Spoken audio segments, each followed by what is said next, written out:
বাপরে নাম কি याद ही नहीं रहेगा कि लगले साल तो मार लो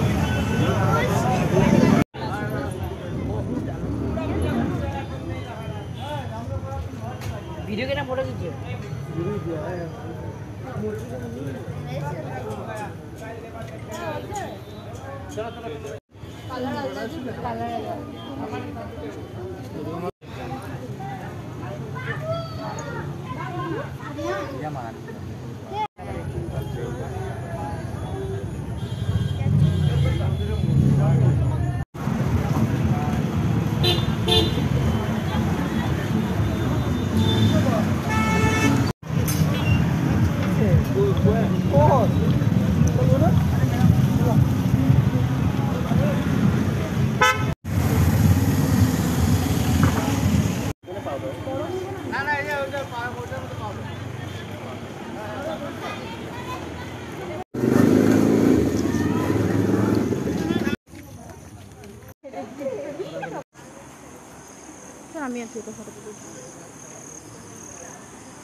মোটামুটি আমাদের সব পুজোয় ঘোরা হয়ে গেছিলো কমপ্লিট। আর এখন দেখো আলো আলো হওয়া শুরু হয়ে গেছিলো আকাশে।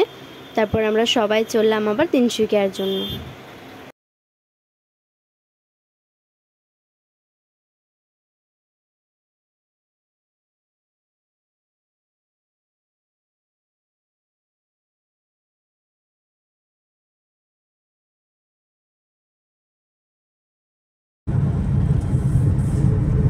বাড়ি আস্তে আস্তে 6টাই বেজে গেছিলো। দেখো পুরো আলো হয়ে গেছিলো। আর তোমাদের ব্লগটা কেমন লেগেছে প্লিজ কমেন্ট করে বলবে, আর লাইক শেয়ার অ্যান্ড সাবস্ক্রাইব করে দিবে। আজকের ব্লগটা এইটুকুই, টাটা বাই বাই।